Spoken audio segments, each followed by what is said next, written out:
Selamat bertemu lagi di channel Sherly Manarata.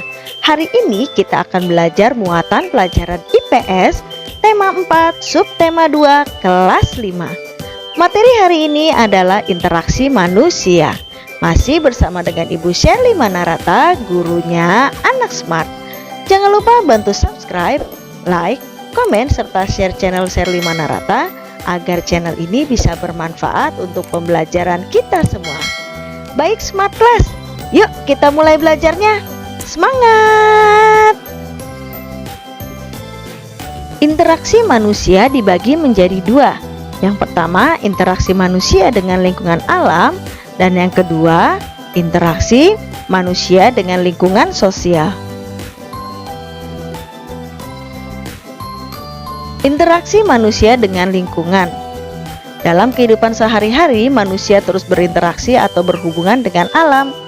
Interaksi manusia dengan alam dapat berupa pemanfaatan sumber daya alam dan pelestarian alam.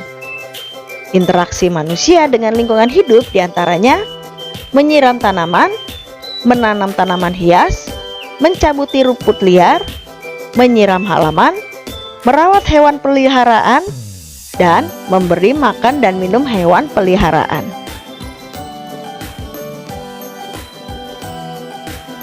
Interaksi antara manusia dengan lingkungan alam dapat dibedakan menjadi dua. Yang pertama, manusia menyesuaikan diri dengan lingkungan, dan yang kedua, manusia mengendalikan lingkungan. Nah, Smart Class, sekarang kita pelajari satu persatu ya. Yang pertama, manusia menyesuaikan diri dengan lingkungan. Manusia memiliki kemampuan beradaptasi atau menyesuaikan diri dengan lingkungannya. Misalnya, penduduk yang tinggal di daerah yang dingin akan mengenakan pakaian yang tebal untuk menahan dingin atau sebaliknya. Selain itu, lingkungan alam berpengaruh terhadap jenis pekerjaan masyarakat di sekitarnya.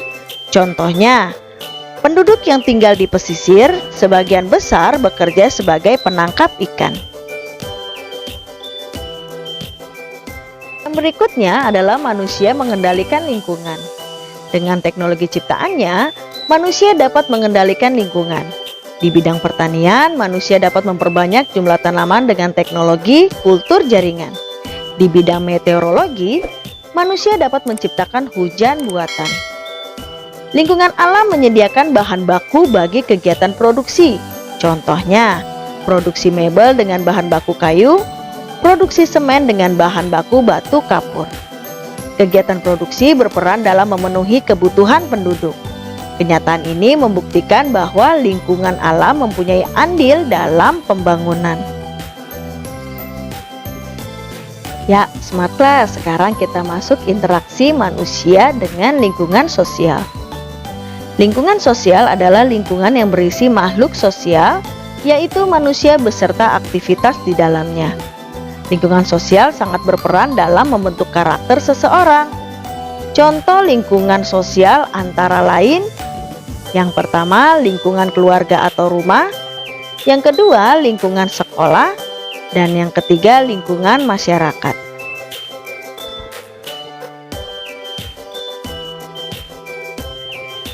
Lingkungan keluarga. Lingkungan sosial yang pertama bagi seseorang adalah lingkungan keluarga. Di dalam lingkungan keluarga, kita berinteraksi dengan ayah, ibu, kakak, adik, dan peraturan keluarga. Di dalam lingkungan keluarga, kita sebagai anak menaati nasihat orang tua, belajar mengatur waktu, dan belajar mandiri. Sikap dan karakter akan terbentuk di dalam keluarga. Yang berikutnya adalah lingkungan sekolah. Lingkungan sekolah merupakan lingkungan sosial yang sangat baik. Sebagai peserta didik dapat berinteraksi dengan guru, teman, tata tertib, tugas sekolah, dan lain-lain. Pendidikan merupakan salah satu bidang dalam pembangunan sosial budaya. Melalui pendidikan, masyarakat memperoleh pengetahuan, keterampilan, dan sikap yang dapat menjadi bekal dalam menjalani kehidupannya. Dengan bekal tersebut, masyarakat dapat meningkatkan kesejahteraannya. Lingkungan yang terakhir adalah lingkungan masyarakat. berinteraksi dengan lingkungan sosial yang lebih luas dari lingkungan keluarga, yaitu lingkungan masyarakat. Di lingkungan masyarakat, kita dapat melihat wujud interaksi, misalnya gotong royong warga, ronda, musyawarah, dan lain-lain. Semua kegiatan tersebut berperan dalam pembangunan sosial budaya. Nah, Smart Class, sikap dan perilaku apa saja sih yang dapat dikembangkan melalui interaksi manusia dan lingkungan sosialnya? Yang pertama adalah merasa senasib dan sepenanggungan sebagai masyarakat. Yang kedua, toleransi terhadap berbagai perbedaan dalam masyarakat. Yang ketiga, empati, yaitu ikut merasakan apa yang dirasakan orang lain. Yang keempat, tenggang rasa, yaitu menghargai perasaan orang lain. Yang berikutnya, peduli, yaitu merasa peka terhadap kondisi yang terjadi dalam masyarakat. Dan yang terakhir, demokratis, yaitu mementingkan musyawarah untuk mufakat.